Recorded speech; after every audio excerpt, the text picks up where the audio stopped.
And now to some breaking news on President Trump's classified documents case. Judge Aileen Cannon has permanently blocked the release of former special counsel Jack Smith's report on the investigation that had been scheduled for release tomorrow. Let's bring in MS Now senior legal reporter Lisa Rubin. Lisa, tell us more about this ruling. What's the judge's reasoning?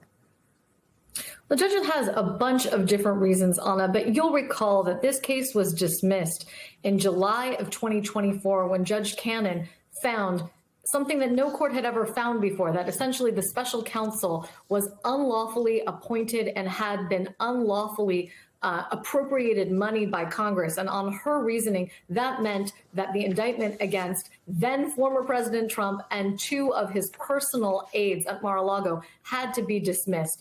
Flash forward to where we are now. She had entered an order saying that volume 2 of the special counsel's report could not be released until at least today, while there was still an outstanding question of whether the Department of Justice was going to appeal her dismissal of the indictment as to those two aides. That went away. This Department of Justice decided they didn't want to prosecute Walt Nauta and Carlos de Oliveira. But nonetheless, she is saying in her reasoning today that there could be manifest injustice because of the release of the report, not the least of which is basically casting aspersions on the criminality of Mr. Nauta and de Oliveira when no jury has ever been called to pass judgment on them, Anna.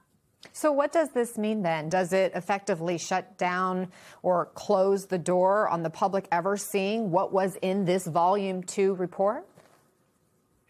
Yes and no. One of the things that Judge Cannon notes is that no party to the actual proceeding contested her ruling today, meaning both the Department of Justice and anyone affected by the indictment. They were all in unanimity that the report should not be released. However, there are two public interest groups, American Oversight and a First Amendment Institute, that have tried to intervene in this case. She has said they do not have the right to intervene, but they are appealing that ruling. If the 11th Circuit, that's the Federal Court of Appeals that oversees her, decides that they do have a stake in what's going on here, all bets are off on whether this order today ultimately could be reversed. Anna?